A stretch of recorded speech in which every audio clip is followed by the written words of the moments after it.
This is the monthly checklist for August. Last week I was off. I had an injury on my foot, and so I couldn't do it. So Sarah did a good job last month. So thank her for that. So this time of year, we're really going into summer. We're away from the cooler, damper mornings. We're still getting some like little dampness in the morning, but we're into the heat. So all the areas across Southern California are warm, warm, warm. So I'm going to go through a lot of the vegetables and some of the flowers. And I do always talk, because we're all the way into August, I always talk sort of a little bit about the maintenance on the roses and what I'm going to do with some of my salvias and even with the hydrangeas. And so I didn't bring up any fruit trees, but I'll talk about them too a little bit, and just general in terms of fertilizing. So let's go through it. Our Wi-Fi just went off. Is it? Oh no, we're good. Is it okay? Yeah. Okay, back to it. And so if you guys have any questions, save the questions till the end, and then I'll answer them. And so I'm going to go through, but like I said, I'll go through. UHF is disconnected. Does it have to be closer, or the Wi-Fi keeps on going off? So maybe move it. Yeah. Is that better? Yeah, just scoot it a little bit. Okay, can you hear me? Yeah, I can hear it like better. Yeah. Okay, so what I will do is I always go through and I talk about the vegetables, and I talk about, and mainly since this is just August in the garden, I'm really talking about what we're planting for this month, what we're doing this month, okay? So let's get started. So veggies. Everybody thinks, oh, it's too late for tomatoes, it's too late for peppers. We have such a hot fall, and we're so warm. Our summers are later now, like usually in like April, May, well, like actually May or June, we warm up a little bit. We didn't this year, so more into July and August. Now we're warming up, so you know that September and October is going to be hot. So you still have a good 90 days before we cool down. So you can still do. I know a lot of people will talk about the fall tomatoes and the fall varieties, and I've really had mixed results with some of the fall tomatoes. I really, if I can get a hold of them, I'll do main season tomatoes. So let's get started on that. Can you see me though? Can they see me if I come over here? Okay, so with tomatoes, summer, I'm going to take my sunglasses off. Love this variety called Bronze Torch. Really good little Roma tomato. It's sort of between a cherry and a Roma. It's like an artisan type tomato, but really good flavor. Love this one. Got them in stock right now. This is one of the only, one of the really main fall tomatoes that I will really grow all year round that I like is Czechoslovakian heirloom called Stupici. That's a really good one. What else did I bring up? I have Romas and some other stuff. So the main thing is if you're picking any varieties of tomatoes and you're going to put them in right now, you do want to look at varieties that are 75 days or under. Like I wouldn't be going after some of the really big tomatoes that are like 90s, 85, 90s. Stay into the 70s and under. That way you'll do better. And with them, I don't talk too much about the care, but just make sure you're feeding, watering, and keeping them hydrated. If they're coming into a harvest though too, I'll back the water off. That's the only way if I want to really firm up the fruit a little bit. And don't fertilize them when they're really carrying a lot of fruit, because it will actually sort of make the fruit softer. So that's the one thing. UHF is disconnected. Yeah, no, we just turned the Wi-Fi off. I mean, you should be able to hear me. I talk pretty loud.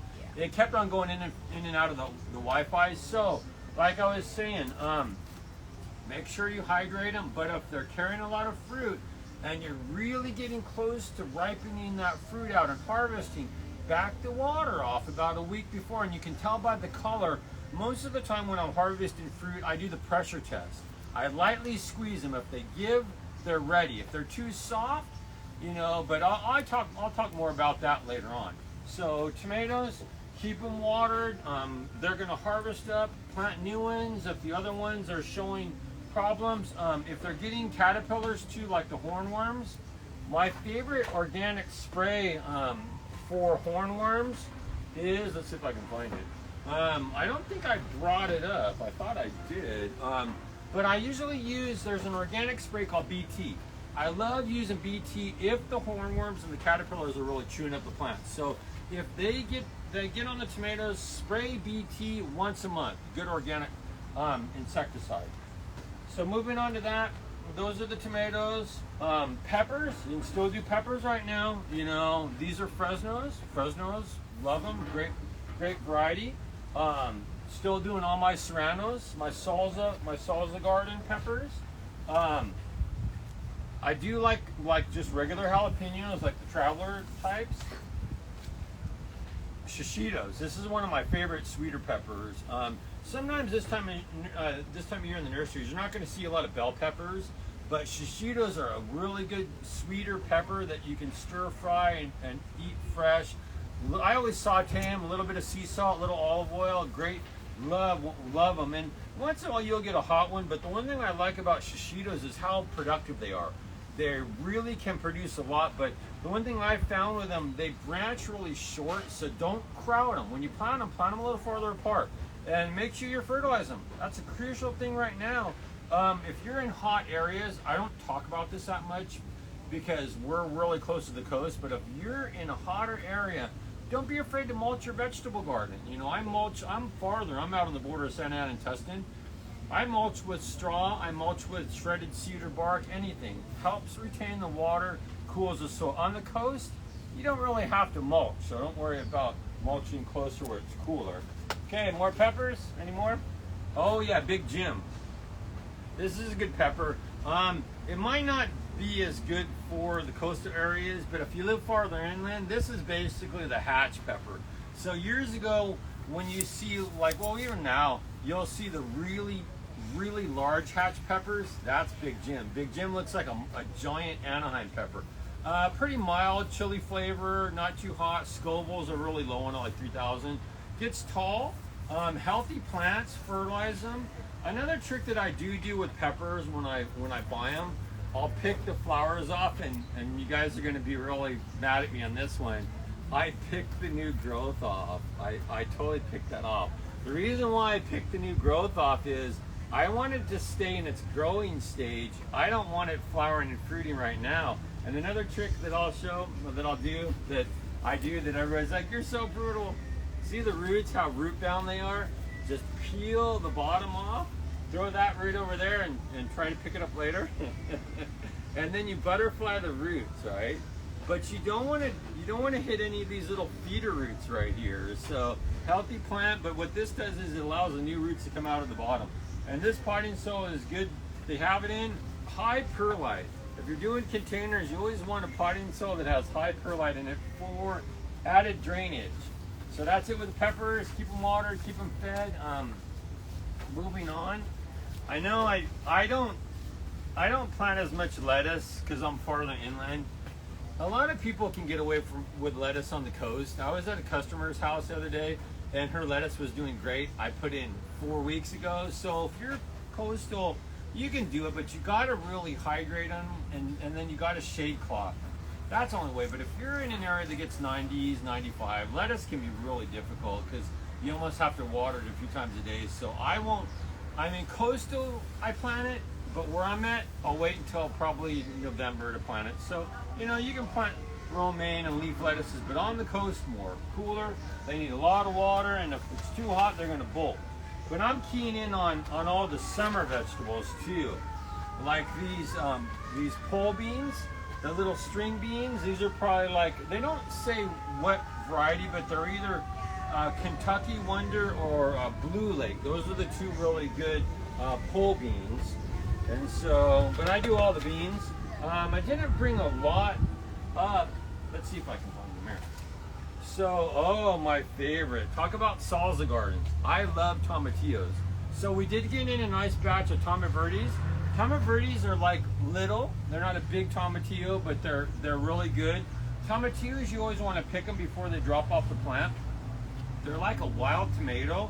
And one thing I've always found with tomatillos, when you're growing them, don't over fertilize them. They're like a wild tomato. You can give them some compost. You can hit them with the Malibu, the compost tea. But sometimes I won't feed them because I found I've had them where I fertilize them. The plant gets huge, don't get one flower on it. So with tomatillos, I do put them in a tomato cage, but I'm less likely to feed them, you know, because if you feed them too much, you're going to get a lot of foliage. So yeah, tomatillos are good right now to plant. I wanted to show you cucumbers. I don't think I brought up any cucumbers, but let's see if I did. Okay, here we go right here. So I brought up some Persian cucumbers. That's like the main ones, and I just broke the stem on it. Sorry. Sorry. So look at the difference. This one's really tall, this one's really short. I would pick the shorter one because it hasn't been in the container as long. But Persian cucumbers are really good. Plant them right now, they don't climb that high. I'll get like an old tomato cage, or what I do is when I'm growing the tomatoes, I plant one or two in the back and let them climb. They'll climb like 4 or 5 feet tall. So put your Persian cucumbers in right now. Fertilize them, water them. If you're really hot, you might put them in a little bit of shade. So yeah, all the cucumbers you can plant right now. I'll talk about seeds in a minute, but that's the main thing this time of year. Do all your summer vegetables. I think I had a cantaloupe, some cantaloupe and some melons and all that stuff. All this stuff's gonna love the heat. Now, I won't start putting in my winter crops until almost October. So I know a lot of people will say, oh, September. I'm like, no, I go late. I always go late. I do a second crop of a lot of summer stuff. So that's really important. So let's talk about seeds before we hit the herbs, and then we'll go on to the flowers. So if you can't find the plants, buy the seeds. You know, a lot of people say, oh, I can't do seeds. Yes, you can. You can plant them right where you're growing them. So even the beans, Kentucky Wonder. Let me just hold it where you're not covering up. Kentucky Wonder, really good pole bean. You got Provider, which is a good string bean bush. Love that variety. What we got? We got another one that I just talked about. You got Blue Lake. Now I know a lot of you people really love the French filet beans. This is a little bush one. This is Maxi Bell. Maxi Bell is a good. There's another one that we've had a hard time getting the seeds of called Emery Wright. Emery Wright's another good French filet beans. But one thing, even though the French filet beans are like a skinnier string bean, they are so prolific. So you might try some of these. These are the bush, so you can put them on the edge of your raised bed. So that's good. Moving on to the cucumbers. We got lemon cucumber seeds. They're really good. You got to use a paring knife to take off the hard skin. You got Tasty Green Japanese cucumbers.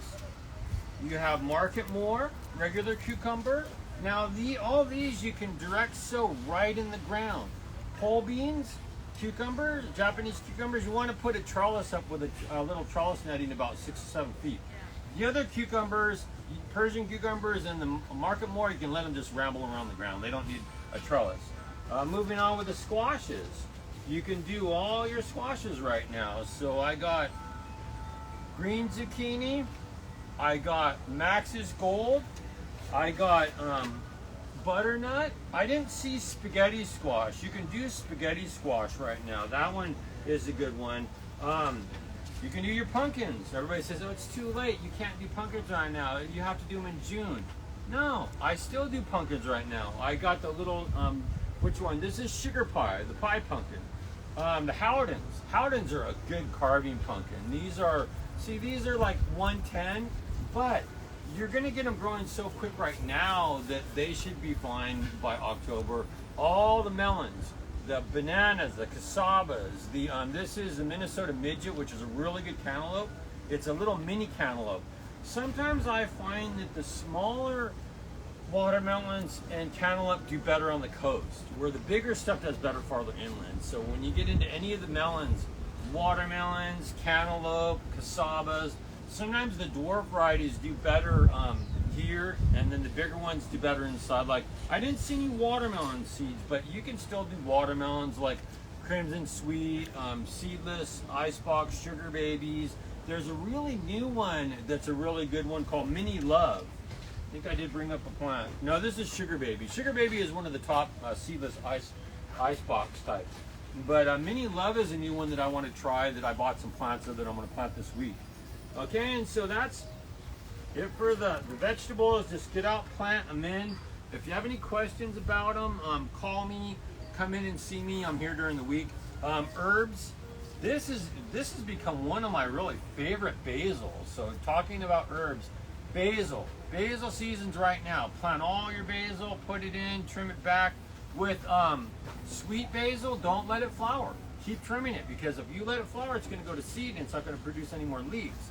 The other basils, like the Thai basil and the holy basil and the cinnamon, they can flower, it doesn't matter. The African blue, that can flower, but the main thing with the sweet basils or Italian basils, don't let them flower, turn it off. So that's good. This is one of my favorites. We got in the Rosella, or the hibiscus that makes the red tea. So I got that. This is one of my favorite seed companies called Southern Exposure Seed Exchange. Really like them. They're all USD organic and just really good quality seeds. So like them. Another one, you can do your mammoth sunflowers. These are your edible sunflower seeds. These are only going to get one head, and they're going to get about 10 to 12 feet tall. Put them in full sun. Great variety, but mammoth is the sunflower one. It's not ornamental. So moving on, let's shift gears. We're going to talk about herbs. So again, herbs right now, it's going to be hard to do as we get hotter. Cilantro and dill, two hardest herbs to grow in summer because they don't like heat. Sometimes the best thing with those two, plant them. When they bolt, take them out, put new in. Take them out and make sure they're watered. But that's the one thing with those two, they're very short-lived. But moving on, let's grab some of the, oh yeah, here goes a little color pack of basil that I pulled. This is just sweet basil. I love the sweet basil. Like, smell it, Sabrina, smell it. Well, I love sweet basil. So I put this on pizzas. I put it in marinara sauce. I love sweet basil. And you can get the little color packs, you know, like, but again, nice little starts with these color packs. Again, I'm peeling off the roots. I'm butterflying them, and I'm planting them. And I won't plant them close because they get bushy. Put one here, might mix in between my peppers. This is basil season. So when everybody always tells me, oh, I don't do good with basil, basil wants drainage. So if you have a raised bed, likes a lot of water, wants that water to go by. Container, go bigger container. Even if you're putting these in a container that's like 14 inches deep and 12 to 14 inches wide, you're going to do good. You put it in a little pot 8 inches deep, not enough depth. That holds true with all the herbs. If you want to do good with herbs, you want to go with a deeper container. It has to have a lot of soil volume around it. Helps it hold enough water. So that's basil. So plant your basil right now. And then, oh, I'm dropping stuff. Oh, Sabrina, I'm dropping. One of my other favorite basils, African blue. This is more for the bees. I love putting it for the bees and to help pollinate my garden. They really don't use it as much. It's a cross between camphor basil and cinnamon, but it's not really an edible variety, but it's a perennial. This will last for, God, 5-6 years. So that's a good one. Moving on to all the other herbs. Mainly, I'm always thinking of the summer lover, the heat lovers. Lemongrass, good to plant right now. My Mexican oregano. This is my favorite. I love using this on pizzas. Oregano can really take over a little bit, so plant it, give it lots of water. It's a good one to pair with the sweet Italian basil because, again, I can use this in marinara, I can put it on pizzas, I can use basil on pizzas, so definitely Mexican oregano, one of my favorites. Love that variety. Parsley, I'm getting some good Italian parsley in. If you're in a really hot area, put your parsley in partial sun. Doesn't like heat, doesn't like dry. It likes moist, damp, cooler. So a little bit of shade for the parsley, not too hot where it's growing. And then we're getting all the chives in. Chives are coming in. So I'm seeing like garlic chives, fine leaf chives. Chives are good. Chives are actually easier to grow than onions during the summer. Onions, we can grow scallions this time of year. Like I'll always plant scallions, but like the bulbing onions are almost done. You know, they won't really do that much in summer.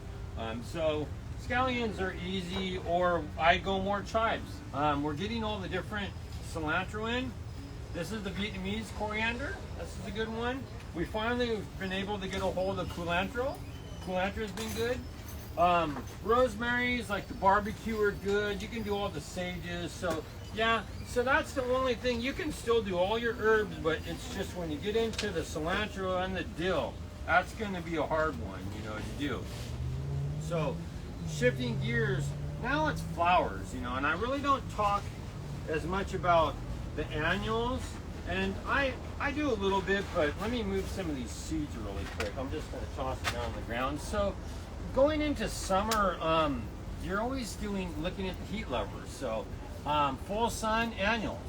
Vinca's a good one to plant right now. I'm doing the marigolds. Marigolds, I love marigolds as a workhorse. Marigolds are great to keep the caterpillars away from the tomatoes too. So if you have a problem with hornworms, put a bunch of these in front of your tomatoes, because the hornworm, the moth will smell the marigolds and think, oh, that plant's a marigold, I'm staying away from that. So that's important. So we're getting all the zinnias in, the profusion zinnias. You can plant them right now. Great flower for summer. Celosias. Love celosias. Now everybody thinks it's a perennial. Nope, it's only an annual for summer. It will always bloom June, July, August, and September, and then by October it's done. So yeah, and that's the wanted to see where I did with other stuff. So that's with that. Oh, another cool one that I like. You don't see this plant that much. This is platycoan, the balloon flower. These are really cool. Some areas where it's hotter, you might put this in partial sun, coastal full sun, but it's actually a cool little plant.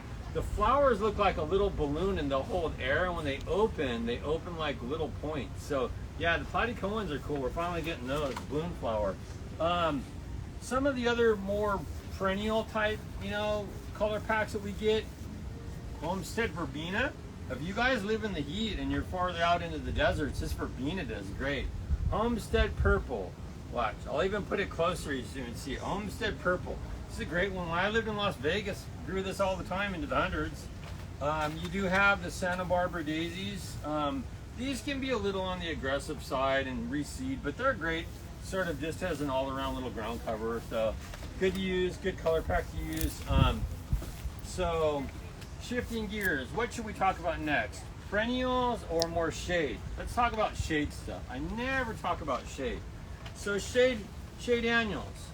Do your irregular impatiens, do your begonias.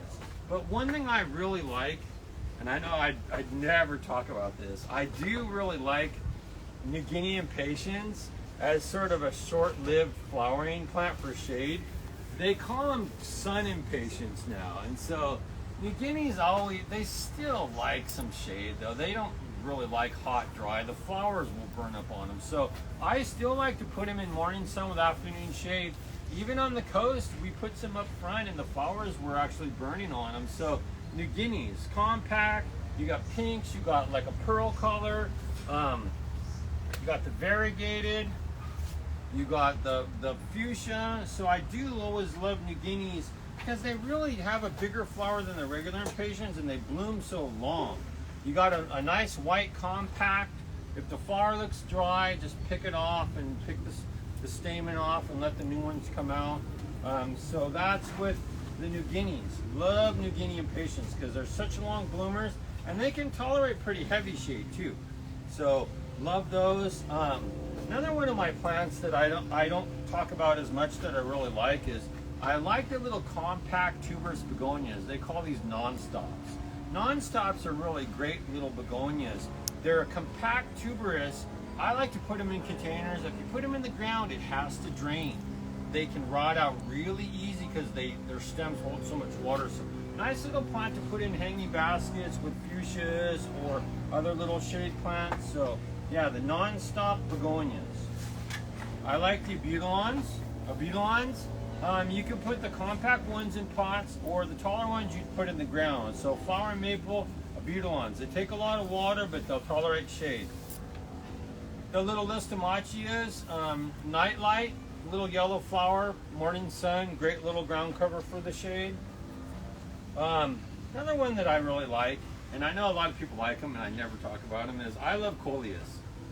Love coleus. Now it's just an annual for the shade, more foliage, but this will last all the way from about May to about October.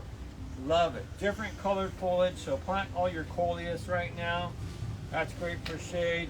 Another one that's a good one are the heliotropes. Even though this one looks a little rough, the heliotropes are really good. They actually have a fragrant flower too. The flower smells like vanilla. How are we looking on time? We have quite a bit. Okay, I'd we're say good? about 15. Okay, we're moving and moving. Moving and We're grooving. shaking and baking. There you go. Okay, so now I want to shift into the perennials. And the perennials, there's so many perennials right now. Some hummingbird, because we're really into hummingbird summer with our promotion. So, you know, when you go into like a lot of the perennials, and there's so many, I really love perennials, and I love more hardier perennials. So like I usually break it into a couple groups, you know, and everybody has their favorites. Like I'm just gonna sort of dive into it. Gara, I love this as a perennial. Now this is more of a butterfly plant, so love it as a perennial. The white Gara is Gara linhindemii. Very large perennial, about 3 feet by 3 feet. You print it back in the fall, but this thing will bloom and bloom. So I love the Gara. All of the coreopsis too. Like if you get into like what they call the tick seeds, which variety is this? This is called moonbeam, little yellow tick seed. Coreopsis, love those. Thought I brought up some different colors, but yeah, the tick seeds are great though. The moonbeam, brachycomb. This is an Australian plant from Australia. Yeah, it's called Swan River Daisy. This is a really good one for containers or the ground. Very compact daisy. Comes in purple, lavender, pink, white. Really good little perennial for full sun. You know, these are all. That's one thing too. Is a lot of some of your perennials and your plants are full sun. Some are shade, but these are full. We're getting the popcorn plant, which is the variety cassia. These are great. Flowers have that sort of that butter smell to them, but really good. They get bigger. Good for the butterflies too. Big, like 3 to 4 feet. That's a good one. Moving over here, you have your little hummingbird sage. This one can be sort of borderline perennial. You know, we treat it as a perennial, but sometimes it doesn't come back. But great for the hummingbirds. You're getting your different varieties of taller sage, like your black and bloom, which is like the old rhythm and blues. This one gets that really deep blue flower, but some of them get about 4 to 6 feet tall. This one probably gets about 4 feet or so. Good variety. Good rebloomer though too. I love the pentas. Pentas are great for hummingbirds. So you have the graffiti white, and what's this one? This is Lucky Star lipstick. So great bloomers through the summer. Love using them. Great perennial too. These will come back also. Another one of my favorites that I do like the kufiyas for the hummingbirds. So you have this one, I think this is cherry blossom. I always forget the name. This is one of the kufiyas or cigar plants.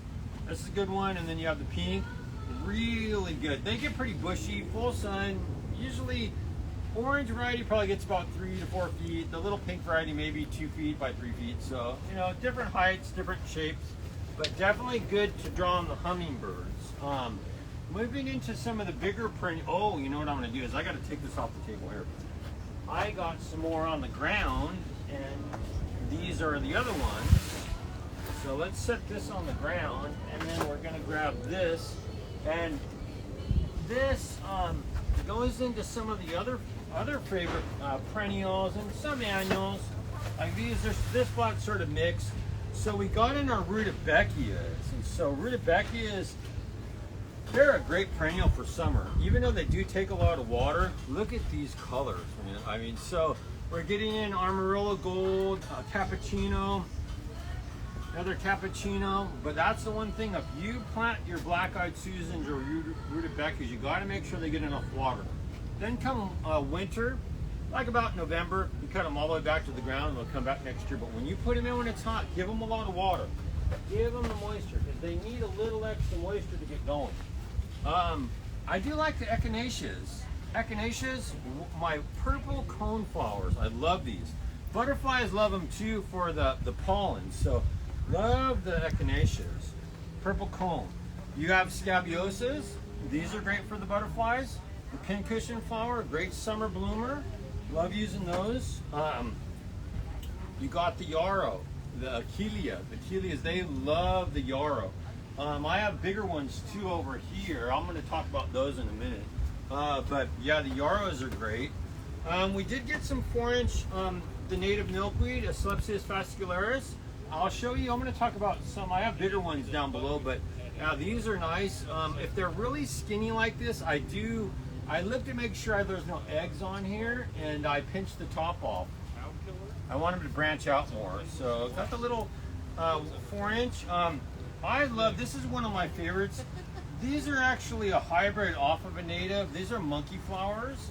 But the one thing with monkey flowers, mimulus, they just don't take that much water. You know, we get them in and we tend to overwater them. But so I got Mai Tai orange, and then I got Mai Tai red. So a series of hybrid of the monkey flower, the mimulus. But again, put them in full sun and not much water. You know, this is a good color plant you can put in with your natives or your drought tolerance, and water them. Give them a good soaking once a week. Don't keep them wet. So that's with the monkey flowers. You get in the agastaches, and they always look so rough in containers. This is one of the greatest perennials, and I'm going to show you with my pruners. So, I mean, even though they're done, they still got new blooms down here. I will just cut them all the way across. Just take them all the way across. The reason why I do that is, want them to start over. They always look rough in containers, so I just trim them right back and plant them. Love this plant. Used to use it a lot in the desert. It's related to the mint family, but oh, the agastaches they love. Orange and yellows. If you want to draw hummingbirds, I like these little biddens too. I know people are going to correct me. Is it bidens or biddens? I make myself laugh. But this is a good one too. This is called Pretty in Pink. Little pink variety. You got an orange variety, but man, these, I didn't think they were that hardy of a perennial. They come back year after year, and they're great rebloomers. So like those new series of biddens. Another one of my favorites, I know a lot of people don't talk about. There's so many different varieties of penstemons. I like the native, more of the native and more of the drought tolerant type. So this is called electric blue, and electric blue is really close to Margarita Bach. But look at that color of flower. So I love some of the native and the drought tolerant penstemons, and they're great for the hummingbirds too. But this is a very short variety of penstemon. It only gets about a foot by about 2 to 3 feet, but man, do they bloom. But I love the flower. It's more of that purpley blue. So that's that.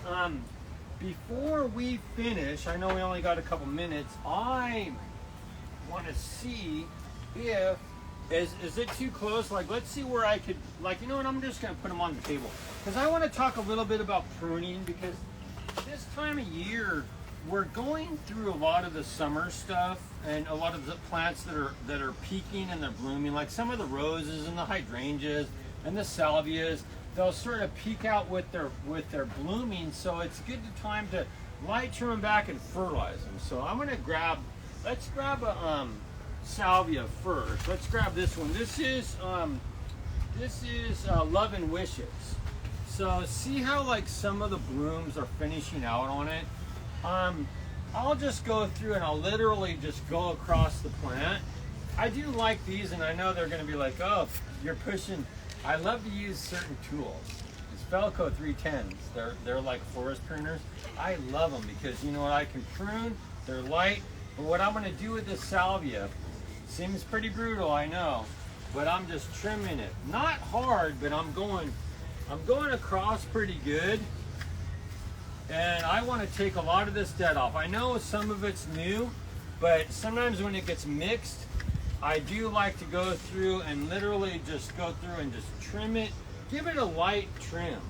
That way, in the next like 6 weeks, it's gonna reflush new. So give it a little trim. If you got any longer ones, I'm always cutting back to where I see leaves. And so I'll give it a little haircut. And because there's a lot of stuff on here that's done. And so trim it, trim it, trim it. Now, the one thing I've been getting asked a lot with salvias, it's like, what do I fertilize them? I don't feed salvias at all. You know, I really never have. And I've grown the Love and Wishes, the Wendy's Wishes. So give her a little haircut and it will come right back in the next 6 weeks. All these salvias, the Gregii, the Microphyllus, they're not a heavy feeder, so they don't need fertilizing. So they just need full sun and good drainage. That's an important thing with them. They're going to slow down when it gets colder. When I go more into like late October, I'll probably give them, I'll cut them back a little farther. But the one thing with me, I never hard prune. That's a big thing. Never hard prune, because when you hard prune, it takes plants to come back longer. So even this is a classic woman, right? So I can see some of these flowers are sort of done, so they're turning a little bit. So I'm going to actually just sort of go through and clean them up, light prune them, because a lot of the roses this time of year, they're going to peak. So even like some of these long canes, this is a very tall variety anyway. So some of the flowers, you know, they're not doing too good because it's been hot. So I'll go through. There's a few new ones up here I can leave. But the main thing, I just want to sort of light clip it down. I'm not hard pruning. And I know with this one, most people like to go to the side branches where there's 5 leaves. You can do that. This is such an upright variety that it doesn't really matter. With some hybrid teas, I will prune them on outside facing buds, so they go up and out, because you don't want the branches to go up and in. So, but this is a pretty sturdy plant, but very upright. No fungal problem on it. So mainly just light pruning it. Don't hard prune them, but a lot of times if I haven't fertilized them in a while, I will feed them with like a down to earth. I love the down to earths, you know, and I know a lot of people are going to sort of rag on me for it. I've used a lot of different organic fertilizers in my horticulture career, and I love this one. I use this on everything, for roses to perennials to annuals. Use it on everything. It's a good flower mix. And so I want to go through before I know we're not far off, and I want to grab one of the hydrangeas, because a lot of people, the gardeners, get in and they prune them back too hard, right? So a lot of times right now, I'm not trimming them back. I'm just taking the flowers off. So when I come under here, I'm just taking the flower off. I'm only going right underneath the leaf. Now, in the fall, I might trim them back a little farther, maybe 2 to 3 inches back farther, but I find that the gardeners prune them back too far. So you want to just clean them up. When they're younger, they're always going to finish their blooms quicker, you know, because they don't have much to flower off. But when they're older, usually they'll bloom into October. But when they're younger, you know, you're just going through and just taking off the spent flowers. And but what you're doing that people don't realize is you're going to let them produce some of their growth for next season. But again, I'll light prune now and just go around, and again, I'm only going like one set of leaf down. I'm not going hard on them at all, because that's where people make the mistake. These are too young. You don't want to hard prune them. That's why when you do prune hydrangeas, you light prune them now to take the flowers off. You're going to prune them a little farther back when we go into late October in the fall, but you're not going to prune them at all through winter and spring. That's where everybody makes a mistake. They get out there pruning in like February, March. They're going to flush new growth in the winter that's going to bloom, that they're going to bloom off next summer. So you can light prune the dead flowers now, light prune them back in the next 2 months, and then don't touch them until they're blooming next year, next season. So that's the thing, people make the mistake with hydrangeas. They prune them too much, and they prune them at the wrong time. So you take those old flowers off, and again, just lifting up that, going down about 1 to 2 sets of leaves, not far, just cleaning them up, because that way they're going to build the energy and they're going to start flushing. But I will light trim them one more time, but that's going to be more in the fall. Okay, and let me talk about milkweed. So we got in a good shipment. Let me take this down. Let's talk about this before we go. Got in a good shipment of milkweed. So this is the native. The natives have been really nice. The monarchs have been really active this year. So I know a lot of people sometimes always ask me, well, what's the difference between this and other butterfly plants? So I get this question a lot. So the milkweed, which is a native, this is a Subsys fascicularis, and this grows all over Southern California down into Mexico, into Baja. So the monarchs use this as a food crop for their larvae. So this is like basically an incubator. So the monarchs will lay their eggs on them. They'll start chewing on the plant. Now they can really chew the plants back really quick because since the monarchs have a quick life cycle from an adult to the caterpillar to the pupa to the chrysalis, right? So they do damage really quick. So sometimes it's not unusual to have your plant just be stripped all the way down. You can put another two, 3 plants next to it. I tend to always group about 3 to 4 plants together, because so then if they've eaten one plant, I can move them to the next plant, move them to the next plant, and yeah. So these are a food crop for the larvae. So that's very important for the larvae. So this is food for the larvae. Now, when you go into the other plants, this is food for the adults, for the butterflies. So when you go into like the yarrows and the gaillardias and all these, so this is food for the butterflies, for the adult, and all the butterflies. So you got lantana, you got gaillardia, blanket flower, you got the really good yarrow. This is moonshine. I love moonshine. So one of my favorite perennials, moonshine. You even have this is butterfly bush. Oh, great for the butterflies. So that's a good one. So that's the biggest difference with them. Another thing I'll talk about too before we go, you can do all your tropical stuff right now. So you can do your hibiscus, you can do your princess flowers, all your stuff. And let's bring one up. This is one of my favorite plants, even though they take a lot of water. I love these. These are tibucinias. These bloom so great. So great flower for summer. Can get pretty big. Can get like 8 to 10 feet tall. Most of them are kept at 5 to 6. So yeah. So do your tropicals right now. One thing that I want to talk about before we go is, as we're getting hotter, don't be afraid to mulch too. Like, you can always up your water, or what you want to do even with some of your plants right now, from your roses to your fruit trees, you can water deeper. If you're in a hot area, mulch. Mulch with cedar, mulch with redwood, cedar, chipped redwood, all of it. Put about 1 inch to 2 inches down. Don't go against the crown of any of the plants.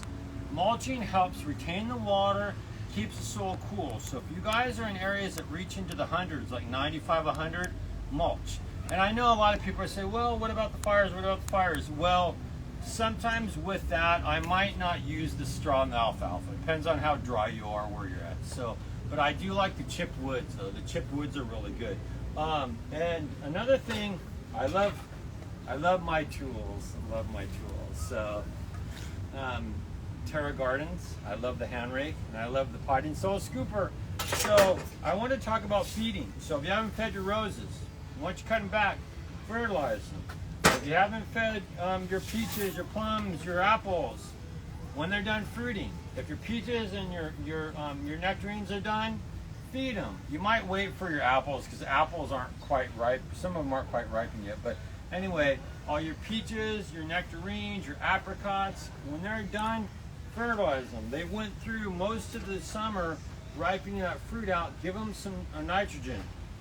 If you're getting long whips on the apricots and the peaches, trim those back by half. This is the time of year you're going to control the height of your fruit trees. So if you get any peaches or nectarines or apricots that produce really long branches, 8 to 10 feet tall, trim them in half. Trim them 5 feet back. Don't be afraid. And so that's with those. Citrus, if you haven't fed your citrus, I always will try to give them one last feeding, either August or September, but I don't fertilize any of the fruit trees in October. Too late. So give them one last feeding, usually about now into the end of the month, but usually August or September. Last feeding on a lot of fruit trees. One of my favorite fertilizers that I love, BioLive. So I always will pick one fertilizer a year that I'll use on my customers' gardens, on my garden, on raised beds in here. I love the BioLive. I guess one of the main reasons I like it is it's really high in beneficial fungus, mycorrhizae. Mycorrhizae helps break down fertilizers So the nutrients are really available to the plant. So it creates like a symbiotic relationship with the roots, right? So I love it. Even though I know it's not as high in calcium, I still love it, you know. But it's really interesting. It says on the back of the box it has crab shell meal and shrimp shell and fish bone meal. So it's going to have some calcium in there, but they don't put the rating on the amount of calcium it has. Interesting. But my favorite for tomatoes, peppers, eggplant, I still use the all-purpose, but this year I'm loving the Bio Live. And before we go, I like the lightweight hoses. So what I do is I take the lightweight hose, my favorite watering head, it's called the 1,000 hole water breaker by Dram. I love Dram. Dram's been around for many, many years. This is one of the best companies that makes nozzles. I just put a shut off on there and I soak my garden, and so yeah. So what are we looking at on the time? Are we About a minute. okay? So I think we're wrapping it up. Do you guys have any questions for me? So there was one question. It Okay. said they had some flowers on their pumpkin plant, but they were dying off very quickly. So the one thing that nobody talks about, and I'm sort of surprised, with pumpkins, with watermelons, with cantaloupes, any melon, they produce a female flower that has a fruit behind it, and then they have a male flower that's just a stem. Now, that plant will still produce a female flower with a fruit, even though it's not pollinated. So the biggest thing I've always found, sometimes when pumpkins and watermelons and cantaloupe first come out, you'll have a vine with all male flowers, but then you don't have any females, and then vice versa. So they have to cross-pollinate each other. So what I found with trying to get them to cross-pollinate good, so you get more pumpkins, you get more watermelons, every 3 weeks you fertilize them. So I'll use the Bio Live, I'll use the Down to Earth. The reason why I'm feeding them heavy, I want them to produce a lot of vines. So you'll get one vine that has all female flowers with a fruit behind it, and then you get one vine with all males.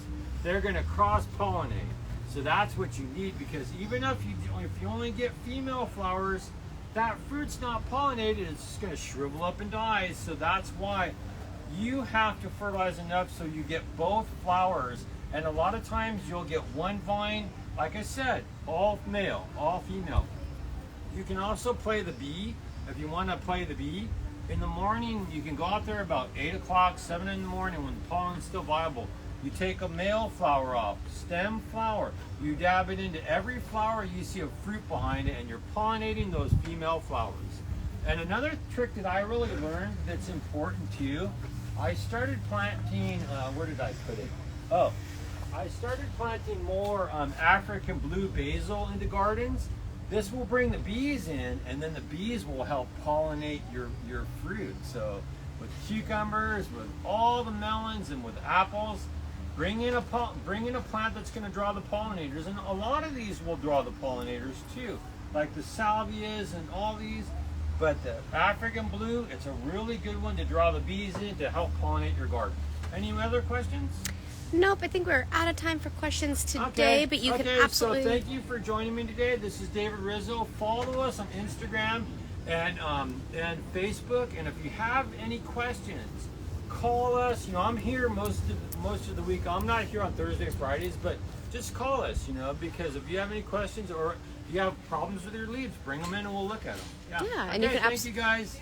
Yeah, you can absolutely comment down under this live. They're going to be posted on Instagram and Facebook as well. Yeah, you guys have a great day. Happy gardening, and then my hands. Bye, guys. Have a great day.